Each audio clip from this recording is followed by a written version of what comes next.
قويتا تمهر بسئلات جراون مصحف قدس تمهر سئلات ون أبيت كريستيان النوريهم قدسان سئلات بسئلون قويتا تطعميو قويتا عاريبون هالت بسئلون تمهر اتخالي ببعالات ون تمهر لأن نحد حد يوم بعالات زبعالون مس مصحف قدس تتحزوية نحن عزاريا ميسائيل كما يكونوا عارف سقلت أيو كانوا تم بعالاتنا نولهم تنوريهم مسارات مصحف قدس الله توصل الله اتخالي كع أصواماتنا ون مصحف قدس يوم زمورنا حزنا يقويتا ببعاموت خمزين تزين تصومون يرناس بخم أي خذكار نيرو تصومون زي كع أماتيوس ونجيل تقلص أيو معرف 4 زلو استقلص هياو قالي سلازي اتقالو سفيح ترجم زلي أيو نلوم جن حنت رأسي حزنا حصر بزبالت ملكعو كنري قويتاس مسومة تفتينو اتبل نجر تفتنا اتبل نجر أو صينا أنت النريئة بزح كنزرار بلا نخيل قداي سلازخونة تعيي مفتان مالت فتنا انتاي مالت يو زبل نجرس كنبسلسل وشتنا كنريو أنا عادي هنا كنزرار كنمهارينا مشترون طوون እግዚአብሔር أملاك يقلصلنا مو اتا فتنا تبل كنريان كلنا تعي فتنا مالت زبل نجر دقاقمنا كنصنع كنكيللنا بوت قدس مصحف كنريهم كلنا تفلاليو بزعبا فتنا استوحلو استغلصلو ايوم بوت حد وغنو كلتا عينت كونتات كوينو نريو اينا ግን ክልተ ኮይኑ يكونن ሓደ እዩ قدم إلنا خنصلن كلنا أف سمايات التنبر أبونا تنبل يتابعن እግዚኦ ውስተ መንሱት ኢልና ኢና ናብ ፈተና ይተእትወና ኢልና ኢና እንታይ ማለትና እዩ ቦት ካልእ ወገን ድማ ያዕቆብ ድማ ኣብ መልእኽቱ ኣብ ፈተና ዝጸንዕ ሰብ ዝተባረኸ እዩ ድማ ኢሉና መሊሱ ኣብ ፈተና ዝጸንዕ ሰብ ዝተባረኸ እዩ ናብ ፈተና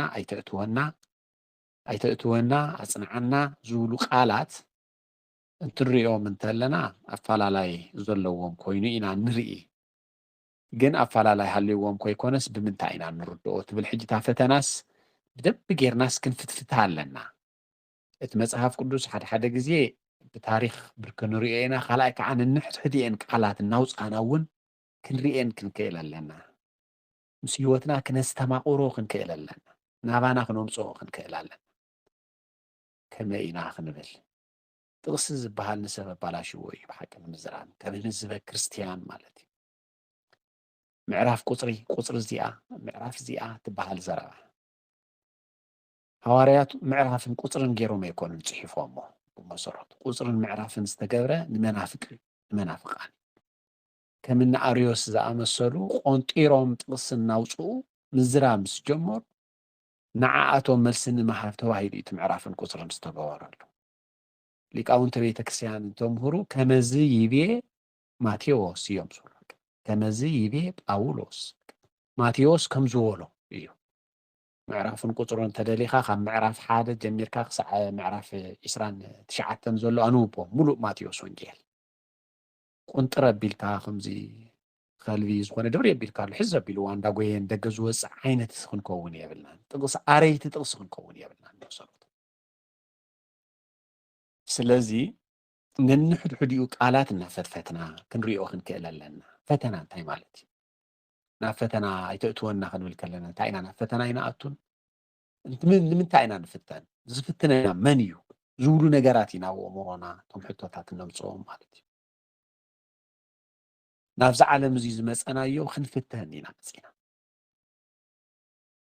ናብ ቤተ ክርስቲያን እንኸይድ ንክንፍተን እዩ ሕዘብ እዚኣ መፂና ንምሃር ዘለና ንክንፍተን እዩ ሓዳር ንምስርት ንክንፍተን እዩ ውላድ ንወልዶ ንክንፍተን ናብ ዝኾነ ነገር ካብ ገዛና ተሲእና እንትንወፅእ ናብ ስራሕና ይኹን ናብ ገለ ንክንፍተን ናብ ቤተ እግዚአብሔር ንመፅስ ንክንፍተን እዩ ንምንታይ ኢኻ ንቤተ እግዚአብሔር ትኸይድ ንክፀድቕ ኣይኮነን ቅድሚ ፅድቂ ፈተና ኣሎ ንክፍተን ኮይኑ ምምፅኡ ዘይፈለጠ ሰብ ይኸድ እሞ ግልፅልፅ ይብል ኣብቲ ቤተ ክርስቲያን ገለ ነገር ይርኢ እሞ ክላእ ታብ ምኻድስ ዘይምኻድ ይሕሸኒ ቤተ ክርስቲያን እንተኸድካ ዝበኣሰ ከምዚ ርኢኻ ትመፅእ ከምዚ ኮበለት ክስቶ ዝዓይነቱ ይመፅእ ንክፍተን ከም ዝኸይድ ዘሎ ይዝንግዕ جنا كبر يتفتنا خجمر تقبر يا زي أمسيها أبي زنبرتي تعيا زي أخي كوكلي قلي بلك قلي تفتني خازل فتفتن مخار كان تفليتك نتفتنا نسو سعيرك أخنا فتزيد اللازم صح حدا سب زفتن دما بكبير زفتن سب تقول نعبي نجر استحاري أيو مالتي السب زخوانه ነገር ንህዎ እምሮ ተሓሳስቡ ማለት እዩ ስለዚ ክንፍተን ከለና ብውሽጥና ንጽናዕ ዝበሎ ያዕቆብታ እዩ እንዳውም ኣብቲ ፈተናስ ክንጸንዕ ምንታይ ኣብ ፈተና ዝጸንዕ እዩ ኣብቲ ፈተና ኢና ክንጸንዕ ዝጸንዕ ሰብ ዝተባረኸ እዩ ዝብሎ ዘሎ ንኽንባረኽ እዩ ፈተና ዝመጸና ስለዚ ናብ ቤተ እግዚኣብሔር እንትንከይ ንኽንፍተን ናብ ዝኾነ ኣቦን ትንጽጋዕ ንኽንፍተን ስለዚ ዝኩሉ ነገራት እዚ ተረዲእና ናብ ዓለም ዝመጸናዮ ንኽንፍተን ምዃኑ ክርስቲያን ንኾነ ዘለና ንኽንፍተን ምዃኑ ክንርዳእ ክንክእል ኣለና ሕዚ ሓዳር እንትበሃል እቲ ናይ መጀመርያት ሓጓስን መርዓን ይረኣዮም ሰብ ኩሉ ሰዓት እናሰዓሰዐ እንዳተሓጎሰ ዝነብር ይመስሎ ክልተ ዝተፈላለየ ተሓሳስባ ዘለዎም ካብ ዝተፈላለየ ገዛ ብዓልየት ይኹን ብትውልድ ዘይራኸቡ ናብ ሓደ ይጽመዱ ኣለዉ እንታይ ክገብሩ ክፈታተኑ ክትፍትኖ ክፍትና እሱ ስለዚ ትኽፍተንየ ኢልካ ኣሚንካ ናብ ሓደ ነገር ምእታው ማለት እዚ ምፍላጥ ማለት ንባዕሉ ዓብይ ጸጋ እዩ ማለት ፍተኒ ስለዚ ነዚ ፈተና እዚ ብኸመይ ይኽእሎ ብኸመይ ይጾሮ ከመይ ገይሮ ሰግሮ ንኽንብል ማለት ውላድ ዝውለድ ንኽሕግዘካ ገለ ንኽብለካ በቃ ውላድ ጽቡቕ እዩ ግን ንኽፍትነካ እውን እዩ ንኽፍትነካ ስለዚ እዚ ነገራት እዚ ተረዲእና ናብ ዓለም ንመጽእ ሰብ እናስሓቀ ይኮነን ዝውለድ እንዳበኸየ እዩ ስለዚ እዚ ዓለም እዚኣ ንኽንፍተን ኢና መጺና እያ ሓፂር ንፈተና እያ ኣብ ዓለም ዝመጸና እያ ንፈተና ንምንታይ ኢና ንፍተን ካብ ፈተና ክንሃድም ድዩ ዘለና ወይስ ናብ ፈተና ክንኣቱ እዩ ዘለና ናብ ፈተና ክንኣቱ እዩ ዘለና ንምንታይ ሓደ ሰብ ቀዳማይ ክፍሊ ነይሩ ናብ ካልኣይ ንክሓልፍ ክፍተን ኣሎ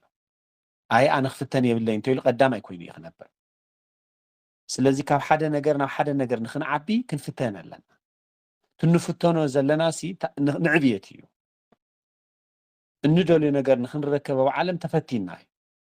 ንኽንሰርሕ እኳ ናብ ዝኾነ ነገር ንኽንወስድስ መጺኦም ትኽእል ዲኻ ከምዚ እዩ ኢሎም ይፍትኑና እዮም ፈተና ንሱ ወኽእሎ ኢልካ ምስ ተዋፀኻዮ ኢኻ ትሓልፍ ዘለኻ ናብ እትደልዮ ነገር እትደልዮ ነገር ንኽትረክብስ ትፍተን ኢኻ እቲ ፈተና እንትመጽእ ግን ስምዒትና ዝስማዓና ግን ፍርሓት እዩ ኩል ግዜ ንሕና ሓደ ነገር ንለምድ ኢና ከም ሰባት ምስ ለመድናዮ እንታፍቲ ዝለመድናዮ ወፃእ ዝኾነ ነገር ክመጸና ከሎ ንፈርሕ እዚ ኣብ ዝተወሰነ ሰብ ከይኮነስ ኣብ ኩሉ ሰብ ዝስማዕ ስምዒት እዩ መጀመርያ ፍርሓት እዩ ዝስማዓካ እቲ ፍርሓት ዝስማዓካ ዘሎ ግን ፈሪሕካ ንኽትሓድም ከይኮነስ ምስ ትፈርሒ ንኽትገጥም እዩ ኩሎም ቅዱሳን ጻድቃን ሰማዕታት እንልዕሎም ዘለና ኣብ ቅድሚ ነገስታት ቀሪቦም እንትፍተኑ ብተፈላለየ ዓይነት እንትፍተኑ ፍርሓት ይስምዖም እቲ ፍርሓት እንድሕር ጠፊኡማ ካሊእ ጉዳይ እዩ ማለት ናብ ድፍረት ዝኸደ ኩነታት እዩ ማለት እዩ ነቲ ዝስማዓና ዘሎ ፍርሓት ግን ከም ሰባት ሓይሊ ንክህበና እግዚኣብሔር ርኢና ምስቲ ፈተና ምግጣም ስለዚ ካብ ዝኾነ ነገር ናብ ዝኾነ ነገር ንኽንዓቢ ንፍተን ሓደ ነገር ንኽንረክብ ንፍተን ጎይታ ጾይሙስ ተፈቲኑ እታ ንደልያ ንረኽባ ድማ እታ ፈተና ምስ ሰዓርና እያ ኣብቲ ግዜ ፈተና ኣይኮነን ኣብቲ ግዜ ፈተና ኣእምሮና ኣለና ናይ ጸሎት ኣለና ንመሃር ኣለና ትምህርቲ ዕጥቂ እዩ መሰረቱ ንዕጠቕ ኢና ዘለና ድሕሪ ናፍቲ ፈተና ንኣቱ ድሕሪ እቲ ፈተና ምስ ሰዓርናዮ እዩ ትጸጋ ንረኽቦ ንደልዮ ነገር ንረክብ ተፈቲና ምስ ሓለፍና እዩ ምውዳቕ እውን ክህሉ እዩ ወዲቕካ እውን ምትራፍ ኣይኮነን ከም እንደገና ክትንስእ መሊስካ ነቲ ፈተና ደጊምካ ንኽትፍተን ንኽትሓልፍ ምጽዓር ማለት እዩ ስለዚ ጎይታ እውንስ ምስ ተፈተነ ኣብ መወዳእታ እዩ መላእክቲ ከጽናዕንዑ ካብ ሰማያት ወረዱ ዝብለና ማለት እዩ ሓደ ባሕታዊ እውን ከምኡ ኣሎ መጽሓፈ መነኮሳት ዝገልጽ ሰይጣን መጺኡ ውፃእ ኢልዎ ታፍቲ ባዕተይ ወፅን ኢሉ ንምንታይ ካብ ባሕሪ ዝወፅእ ዓሳን ካብ ገዳም ዝወፅእ ባሕታውን ሓደ እዩ ባሕታውን ካብ ገዳም ተወፂኡ ህይወት የብሉ እንታይ እዩ ዝብል መጽሓፈ መነኮሳት ብላዕ እንተኢልኳ ብላዕ ደቅስ እንተኢልኳ ባዕትኻ ደቅስ ካብ ባዕትኻ ውፃእ እንተኢልኳ ግን ተዓምዲ ባዕትኻ ሒዝካ ውይበል እዩ ውይበል ስለዚ ነዚ ባሕታዊ እዚ ውፃእ ምስ በሎ ይወፅን ይብል እሞ መጺኡ ይቕጥቅጦ ማለት እዩ ጸላኢ ሰናይ أرى ميكائيل أرى جبريل أرى رفائيل تبله قدفوا اليوم دحريو جنتا عمدو حيزو صانيعو مستعجسة مودع تقدس ميكائيل مزيو وأبيد عن يركا زخلو بفعل نفس حلي زخلو نقد كتأنيلو نقد كات كي الكاس هلا زسركا يناوزي بزيح خازلا كومي بك قدس تعفومي أو نفط نايدر ساني ميكائيل نوريون السيو زخلو فتينوس بك أنت زي حنقو خيب زبل الله جزي قدس ميكائيل كان مزيو ስለዚህ ተራድኦ ዝበሃል እውን ገና ንገና ኣቦሩና ሃለና ኢና ንሕና ንምለስ ናብቲ ፈተና እውን ይንኣቱ ምስ ፈተና እውን ገጢምና ይንፈልጥ እንዳውም ካብ ፈተና ንርሕቕ ከም ገለ እንተኢሉና ንሓድም ተፈቲና ይንፈልጥ ቅዱሳን ግን ምስቲ ፈተና ገጢሞም ነቲ ዝመፅኦም ዘሎ ፈተና ሓሊፎም እዮም ናብቲ ዝድለ ብርኪ ዝወበሉና እግዚኣብሔር ኣብ ቀረባ እዩ ቅዱሳን መላእክቲ ኣብ ቀረባ እዮም ግን ተካይዱ ስለዘይንኽእሎ እዩ እቲ ክርስትያናዊ ሂወት ስለዚ እቲ ፈተና ክንብል እንከለና ሲ ንምንታይ ኢና ንፍተን ንሕና ክርስቲያን እንፍተኖ ፈሊጥና ኢና ንፍተን ንምንታይ ከም እንፍተን ዘለናስ ክንፈልጥ ክንክእል ኣለና እዩ ከይተፈተንካ ክብሪ መንግስተ ሰማያት ኣይውረስን ፈተናን ከይሓለፍካ ኣይውረስን መንግስተ ሰማያት ስለዚ መንግስተ ሰማያት ዝኣክል ንክንወርስ ኢና ንፍተን ዘለና እዩ ተዓብይኡ መጨረሽኡ ብሂወት እውን ኣሎ ንተፈላለየ መንገድታት እውን ኣሎ ናብ ዝኾነ ብርኪ ንክትበፅሕ እውን ኣሎ መወዳእትኡ ግን እንታይ እዩ እንተና ናይዚ ፈተናታት እዚ ከይድና ግን ክብሪ መንግስተ ሰማያት ንምውራስ ስለዚ ጎይታ ተፈቲኑ ንሕና እውን ከም ህዝበ ክርስቲያን ክንፍተን ኢና ምስተ ቅዱሳን ድንግል ማርያም እውን ተፈቲና ሃዋርያት እውን ተፈቲኖም ከይተፈተንካ ምሕላፍ ዝበሃል የለን ወርቅነቱ ዝፍለጥ ኣብ ሓዊ እዩ እቲ ፈተና ድማ ሓዊ መከራ ስቃይ ስለዚ ነዚ ነገሩ እዚ ሓሊፍካ እዩ ንምንታይ መን እዩ ዝፍትነና ሰይጣን እዩ ዝፍትነና ንምንታይ ኢና ንፍተን ከምቲ ንኢዮብ ዝፈተኖ ማለት ንምንታይ ኢና ንፍተን ንምንታይ እዩ ዝፍትነና ዘሎ ክብሪ መንግስተ ሰማያት ንምውራስ እዚ ድማ እንታይ ማለት እዩ እታ ንወርሳ ዘለና መንግስተ ሰማያት ቅድም እንክብል ንሱ ዝነበራ ስለ ዝኾነት እቲ ዝነበሮ ክብሪ ግን ሓዲጉ ኣምላኽነት ስለ ዝተመነየ እንታብኣ ምስ ወረደ ነታ ቦታ ንሳ ንክንወርስ ዝተፈጠርና ንሕና ደቂ ሰባት ኢና 99 ነገደ መላእክትን ክከልናት ሓደ ነገድ ክትክእ ዝተፈጥረ ውሉድ ኣዳም ስለዚ ነቲ ሓደ ነገድ ክሳዕ ዝተዋሃባ ናይ ዓለም እዚኣ 8000 ዝበሃል ዕድመ ተወዲኡ ዓለም ነባሪት ስለ ዝኾነ ዘይኮነት ደቂ ሰባት እንፍጠር ዘለና ክሳዕ ምፅኣት ተመሚና ተፈቲና ንመላእክቲ ቶም መበል 99 መበል 100 ነገር ዝነበረ ወኪልና ኣፍታ መንግስተ ሰማያት ዝበሃል ነበርቲ ንክንከውን ኢና ስለዚ ወዲ ሰብ ዝውለድ ዘሎ እንዳተፈተነ ዝሓለፈ ናብ ክብሪ መንግስተ ሰማያት ይበቃዕ ማለት እዩ እቲ ፈተና ዝሓለፈ ድማ ብፈተና ዝወድቕ ድማ ኣብ ፈተና ዘይጸንዕ ድማ ተፈታኒ ዝሰዓሮ ድማ ምስ ተፈታኒ ይኸውን እዚ ጎይታ ተፈቂዱ እዩ ንዓኻ ክሒዱ ንዓይ ዝኣምን ብናትካ መንገዲ ገዲፉ ብናተይ መንገዲ ዝኸይድ ተሃልዩ ተባሂሉ እዚ ከምቲ ስርናይ ኣብ ስርናይ ማእኸል እንክርዳድ ተቦቂሉ ኣሎ እንክርዳድ እንታይ ንግበሮ ክሳዕ ቆውዒ ይጽናሕ ድሕሪኡ ዓፂድ ክመጽእ እዩ ተዓፂድ ምስ መጸ ምስ ተዓጸደ እንክርዳድ ናብ ሓዊ ክድብረ እዩ እቲ ስርናይ ድማ ናብ ቆፍኡ ከኣቱ እዩ ብዛዕባ ስርናይ ከውግዕ ደልዮ ኣይኮነን ጎይታ ብዛዕባና ደቂ ሰባት ስለዚ እንክርዳድ ተዘርዩ እዮም እንኮና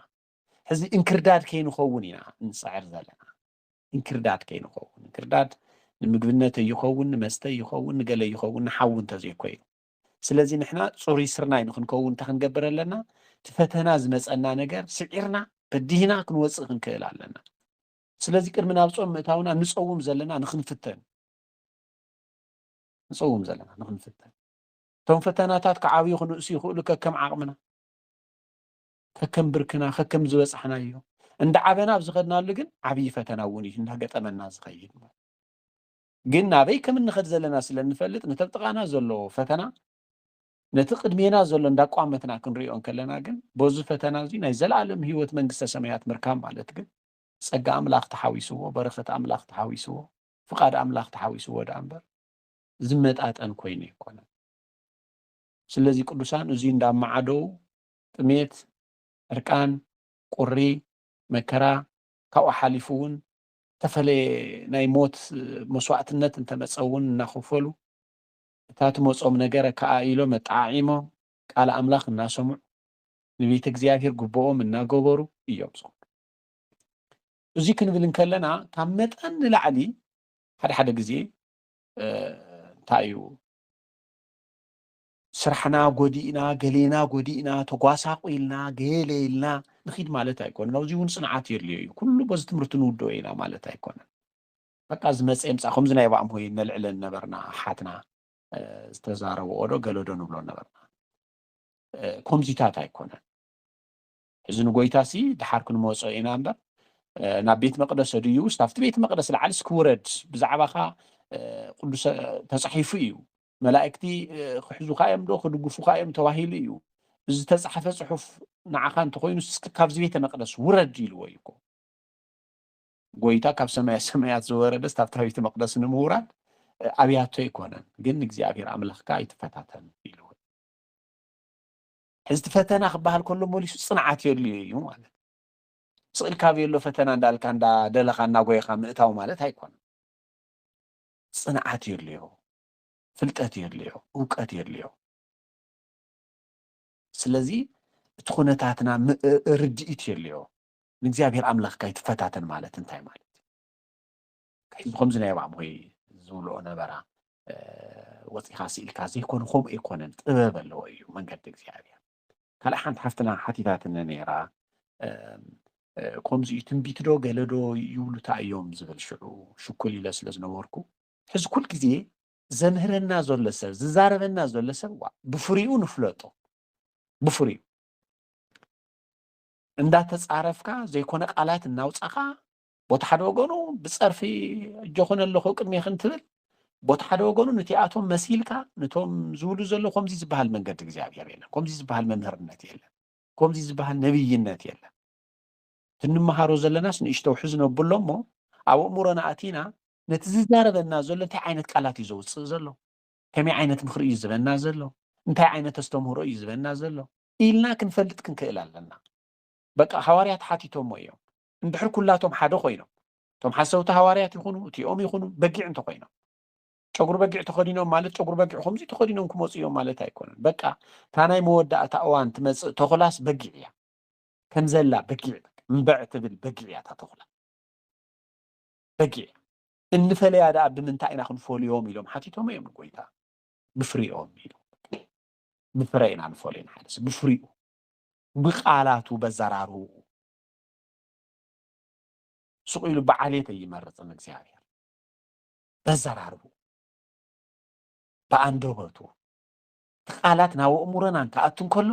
ብደንቢ መመመይ ክንገብር ክንክእል ኣለና ክንሰምዕ ክነዳምፅ ክንክእል ኣለና ኣብ ልዕሊኡ ድማ ካብኡ እዩ ፈተና ዝጅምር ዝኣትወኒ ዘሎ ቃል ናብ ውሽጠይሲ ናብ ኣእሙሮይሲ ከመይ ዓይነት እሶም ንሱ እዩ እቲ ዓይኒ ፁም ኣፊ ፁም ኢዲ ፁም ዝበሃል ዘሎ ትፆም ንሱ እዩ እንታይ ዓይነት ናይ ስዕረት ይኣትወና ከይህሉ ትዕቢት ይኣትወና ከይህሉ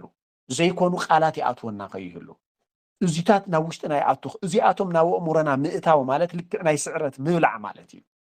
ተጠንቂቅካ እዩ ብፍላይ ዝሕዚ ተዘሪኡ ዝኒሄ በዚ ሚድያ እዚ ኢድና ገና ናብ ሞባይልና ኣቲና ክንከፍት እንከለና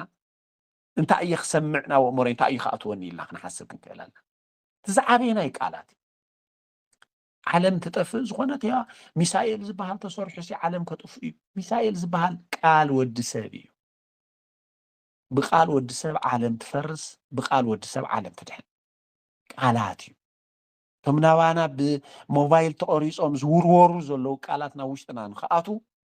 ንኸይኣቱና ናብ ውሽጥና ንኸይሰርፁና ክንጥንቀቕ ክንክእል ኣለና ካብኡ እዩ ዝጅምር ፈተና ብመን እየ ክህነፅ ትዝሰምዖ እኮ እየን ዝዛረብኦ ዘለዋ ትዝተምሃርኦ ተውሽጠን ዝበቆለ ተውሽጠን ዝኣተወሲ ይዛረብኦ ኣለዋ